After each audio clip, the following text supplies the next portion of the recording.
people, especially in the GTA, we're talking about the GTA because the value of homes here are quite different from other places. So that's kind of our baseline. The Right. average home here in the GTA is about $1 million. So It's now we're taking this example of somebody actually that we know, and they're 65 years old, it's a single female, and they have a house that they inherit, so it's fully paid for, there's no mortgage on it, right? And they are selling this property to live off of it for the next at least 20 years or more. We don't know okay. the answer to that. Right. So that's, and this should be the most important thing. If we're going to say anything, we're doing the averages. So this is very average, you know, knock on wood, if this person lives longer, knock on wood, this person, we don't want them to get sick and have to, you know, have to even dip further into this retirement plan to pay for medications, for whatever healthcare, for PSW. So we're not even going to go there. So let's just pretend here is a person, a single person, 65 years old. They need to get rid of this house because they have no savings whatsoever, and they are sitting on a potential gold mine. I mean, still $1 million is still, like, to most people, it's still a lot of money. If you want a lottery that was $1 million, you would be pretty happy, right? Yeah. I also wanted to clarify that at this point, this person has no any other income coming in except for some of the government benefits, which is very little. So we're just going to take it into consideration that we're just going to use the $1 million for you to live for at least the next 20 years. We're estimating 20 years, which it could be longer. I don't know. Yeah. Right. Yeah. Because, well, and the other thing too is, like, $1 million is a nice round number. So if you are sitting on a property that's worth more, fantastic, great. Guess what? Some people are couples and they still own a house together. So now you have to double these numbers when it comes to food, when it comes to you know, eating out, transportation, things like that. So we just wanted to break it down for you to understand the numbers a little bit, so you can kind of wrap your head around it and really plan for the future. So that's what we are trying to do in our 40s. Yeah, so this is exactly my point. Before you make a decision, it's better to sit down with some professionals. First of all, a real estate agent, to see if there's a possibility that you may be able to rent a portion of your house instead of selling it and use that income to live on or if you're going to sell it, how much you're going to get for it and where you're going to go. That's very important too, because you got to go somewhere, right? And also remember your financial planner, because there's lots of alternatives, lots of products that you could use that you may qualify for that might work much better than to sell the house. So absolutely. But if you already have sold it and now you're sitting on $1 million, let's take a look at what could buy that. Yeah, let's break it down for you. So what, and obviously if you have a house that's worth, you know, $1 million, you sell it for $1 million, you don't actually get $1 million out of it. There's fees, you have to you know, there's transfer fees, there's lawyer fees, there's realtor fees. So that $1 million is no longer $1 million. So let's say you have a condo that, you know, your numbers are not going to change. So we just like to do this roundabout number because it's $1 million and we can break it down very easily for you. So let's do that. So what is so again, let's go through the scenario. 65-year-old person, single person, will possibly live another 20 years. So that's till 85. And how do you fund that? So you have $1 million. To break that down in 20 years is what? $50,000 every year. And you know, we're not going to put here any interest, anything that it's gaining, because that is going to be eaten by the inflation that you're going to go through. So right now we're just going to do round numbers. Nice straight numbers. Yeah. So it's very easy. So, and yeah, if you're going to invest it, great. So we're just going to say $1 million just so you can wrap these numbers around your head. So $1 million. Oh, I got $1 million. Okay.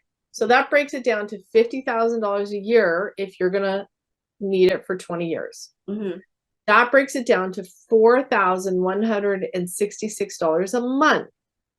So the first thing has to be, where am I going to go? Now I don't have a house anymore. I have to live somewhere. Yeah. So I would think, okay, let's just talk about rent. Never mind buying something, because Yeah, you a won't be million able to bucks buy won't buy you much. Yeah. So let's just say, okay, rent is 25. Let's say for average 1-bedroom apartment right now in the GTA is, with utilities, is about $2,500 a month. If you can get a small bedroom, 1-bedroom, or even a bachelor apartment for $2,500 a month, all in, good on you. So we take that off of the 4,166. Food. So Araceli and I had an argument about that, because really you can eat, canned tuna every day, but let's just say, $200 a week is fair. I think it is pretty fair if you're going to be eating, and especially when you're getting older, you want to eat a little bit better, whether you cook yourself or you buy something already pre-made. A lot of people don't like to cook, or they just don't want to do it anymore. Right. So to me, it's a lot more expensive Sure. than to eat better than to just try to, get something. But even, yeah, so let's just say on average, so that's $200 a week, which is very fair, $800 a month. Okay, so then that's $2,500 for rent, $800 for food a month. So now you got to get around. So transportation, I really don't know how much TTC is, or public transit, but let's just say if you have a car, let's just, go all out and say, okay, this average person has a car. Let's put $350 as a payment, a car payment, which is very low. It's really quite reasonable, $350 a month payment. And again, Araceli and I spoke about it. We're like, well, what if we already have a car? A car is not going to last you 20 years. Eventually, you're going to have to pay something for a new car. So even that $350 a month, if you're not spending it on your current car, please put it away for the time when you actually need a car, because that $350 is not going to get you very far in a couple of years. The way car prices are too. So we're talking about inflation. We're talking about, like, this is real life scenario now, right? Insurance, $150 a month. Yeah, probably, if you have a good record. Yeah. And never mind, you should have renter's insurance too, or home insurance. So maybe 150 is too low, but let's just say 150. Yeah. Then maintenance on the car. You need new tires eventually. You need oil changes. I think one oil change is $120, I think, now, roughly. Well, it depends where you go and depend on the kind of car you have. So we're just speaking really general numbers, right? Okay, so not exactly specific. It could be a little bit more. It could be a little bit less. Okay, so I put $100 a month for maintenance. So winter tires, I think they're like $1,000. So let's just say at least. That $100 a month is easy. It's gone, right? And then let's say what, $200 for gas? Well, depends how much you drive, but I'm assuming, at least for me, if I'm retired and I have time, I'm going to be going lots of places. That's for sure. Right. But also $200 for the whole month is not a lot. So if that's $50, so I'm thinking I spend at least, to fill up a tank of gas a week, that's at least whatever, let's say $100. So 200 for a month, that's pretty standard too, I would think. So let's just call it 200. So guess how much you're left with at the end of the month?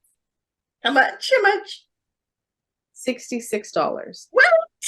So please do the math if you don't trust our math. But that's not including clothing. That's not including entertainment. What about Netflix? What about my Amazon account? What about, somebody has a birthday and I have to buy them a present? So that $66 at the end of the month is really gone fast. Very, very fast. But if you don't pay your credit cards off, how much interest are you paying now? 25% interest on credit card debt? It's insane. And I'm sorry to break. Yes. I'm sorry to say this. I'm kind of ashamed of this, but Canadians have the highest debt, I think, in the world. Yes, very, very much. But one of the things, Colette, that I really want to emphasize here, especially people think that they're going to actually spend less money in retirement, and that is not true. The reason is because you may not have, let's say that you want to stay in your house and there's no mortgage. You still have lots of utilities and property taxes to pay if you decide to stay in your home. But I Absolutely. think the biggest expense for people that have been retired that they never think about it, it's entertainment. People want to actually do what they couldn't do when they weren't working. Like if you Right. like golf, They you want like to playing travel. darts, Everybody wants to traveling, travel. Travel's that expensive. is so expensive. You need to factor that in. And that's what you need to sit down with a financial planner to find out how much that is going to cost you in retirement. And you see that $50,000 net, right? It's not going to do it, at least in the GTA, if you want to stay here. Of course, if you Right. want to move somewhere else, that might be a different story. But we're trying to give you kind of a scenario that if you want to stay in the GTA and this is the only money you have, Right. the more you plan ahead of time to see exactly what you need, the better off you're going to be, because then you're going to find out that you can do it or you can do it. So Right. Well, and that's the fear, I think, with all of us, like including me. If I say, okay, like how am I going to, here I have a house, and yes, it's growing just by owning it. So yes, I'm still paying off my mortgage. Yes, I have kids that still live here. Yes, I want to stay in the area. No, I could not afford to buy another house in this area if I actually sold this one. So there are a lot of factors in the sense of like, yes, I'm a salesperson. I want to sell your house, but at the same time, the main thing is your lifestyle, and can you utilize what you already have to continue growing your portfolio instead of selling the most valuable thing that you have, and then that's it. You can't get it back. It's you can't buy it back. You can't say, oh, I changed my mind because I thought about it. So like I'm asking every person to look at their finances, not for today, but for the next 20, 30 years. Even if you're not 65, maybe you're 45, maybe you're 55, maybe you will never win the lottery. Like the likelihood of somebody winning the lottery, that's their retirement plan. It's not going to happen. So what can you do now at your age, exactly. right So now, that what you options won't do get you into have? this problem? Well, there's a few things that you could do. And as I said, this all depends on your lifestyle, what you want to do now that you are retired, and the resources that you have. Because if you have a pension, that might change for you. Also, if you have a mobility issue, you might have to move whether you want it or not, right? Or make substantial changes For health, to your we existing, yeah. we So haven't even talked about health problems. So right, even though in Canada we're very lucky we have free healthcare, I mean, it's not like medications are covered. It's not like yeah, special assessments are covered. It's not like specialists are covered. There are certain things that you have to look out for, like God forbid, knock on wood, that you have health problems that you actually have to pay out of pocket. I don't think that $66 a month is going to cut it. no, absolutely not. So remember, it's all about quality of life and what you want to do, because the happier you are doing what you like to do, the better off. And plus, you want to be active. You want to be active to keep your health and to continue to live at quality of life for the rest Yes, of your life, right? So right. Yeah, absolutely. So we don't want to scare you. We want to no, no, empower no, you. absolutely. We just want to make sure that you do the homework to plan for it. So another alternative that you could have is to, depending on how big your house is and if it's paid for, you may want to do either a reverse mortgage. That's a very good option. Of course, you have to sit down with your mortgage agent and with your financial planner to make sure that this is going to work for you. Another Sure. thing is you can use your house, and if it's big enough, maybe you can add a basement apartment or divide the main floor in another area that you can rent. And that rent could actually help with your living, and you're not going to need a lot of the space anyway, right? So that's Absolutely. basically two alternatives that you have that could help you keep your house and still have the quality of life that you need with the money that you need on the ongoing basis, because that is very, very important. Oh, absolutely. And I think that that's the thing for someone to wait that long too to make these decisions. I think that's the biggest issue that we are talking about right now, to say you haven't thought of it. You're in your 40s, you're in your 50s and you haven't even thought of it. Like things can change in a heartbeat. What if your parents die and they need care, and they're leaning on you as a child to say, okay, how can I help you parent to take care of you and give you the quality of life you deserve? It's so personal. There's so many issues and very different scenarios for everyone. So we want to implore you to do that research, talk to Araceli about your financial plan, and say, okay, what can I do instead of actually selling the only thing that I have that's valuable? Exactly. So How can remember, I there's, use it instead of selling it and getting rid of it? yeah, what professionals can give you is just different options that may or Yeah. may not work. So the more they know about your lifestyle and your plans, the better off, we can advise you on what are the alternatives that you can do. Of course, at the end of the day, this is your option of what you decide to do. But I think that it's just a good and safe option to speak to professionals. Don't ask your friends, don't ask your family, don't ask the neighbor, because they may have got a good option for them. Remember, this is so personal. It has nothing to do with what you want to do and what you need to do. So that's Yeah. totally different. So if it worked for them, that doesn't necessarily mean it's going to work for you. Right. And the other thing too is, like, it's really frightening if you're by yourself. If you are alone and you have to make all these decisions, who do you trust? Who do you talk to? How do you make this decision based on what you know and based on what they know? And what kind of lifestyle, like Araceli said, what kind of lifestyle do you want? And to say it's going to be difficult, it might not be. It might be very simple. But when somebody says, here's a check for $1 million, your eyes get really wide and go, oh, fantastic, this is a lot of money. I've never seen this kind of money in my life. And it takes a moment for that to be absorbed, to say, okay, hold on a second, it's $1 million today, but what is it going to be when I'm 75, even 10 years from then? To say, how, as a 75-year-old person, what's my mobility, what's my health going to look like? Who's going to be in my life in 10 years to actually help me then if I've run out of money? Like, that's the fear. So that's why talking to professionals, getting yourself set up now to say, this is how we're going to do it for you.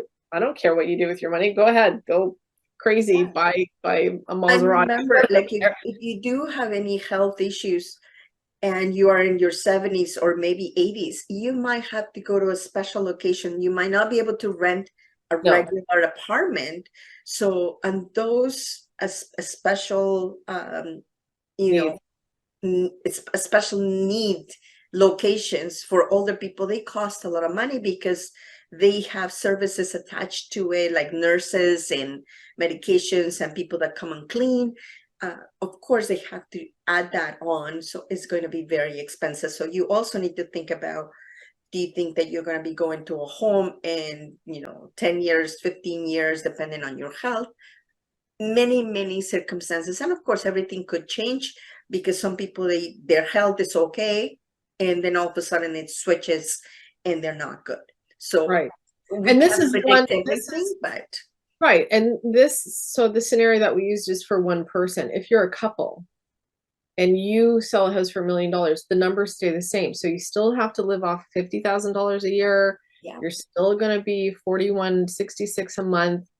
The food is doubled. The rent might be more because you need a bigger space. The transportation might be more. The travel is more. The maintenance is more. So all these things, the healthcare, the entertainment. So everything is more expensive than that. So $1 million can go through. You can go through $1 million easy. No problem. Absolutely. So the whole point of here, and as a summary, is to remember the closer you are, if you do have, or if you are thinking about using your house as your retirement plan, the biggest thing that you can do for yourself is to talk to a real estate agent and to talk to a financial planner to see what are the alternatives and what is it based on your particular circumstances. That's the whole point of this, because we just gone through a scenario that is, average situation. Your situation might be, you might need more money or you might need less money, but it is just about the same. So it can give you an idea of what you Right. could do with that money if you're thinking about selling your home. Yeah, absolutely. It's an eye opener. We don't want to scare you. We want to prepare you. So it's something that whatever your age is now, please do as much research as you can, figure out where you can save, where you can, maybe invest a little bit of that money into instead of just spending it all on rent Yeah. because rent is crazy. But honestly, that's something why you need a financial planner. They will help you with that. So to stretch that $1 million beyond just living off of. Yeah, absolutely. I totally agree with you, Colette. So that's it. So it's food for thought. And I hope that makes you think a little bit about what to do for your retirement. So we will see you next week. Okay. Thank you, Colette. Thanks for joining us, everyone. See ya. Bye.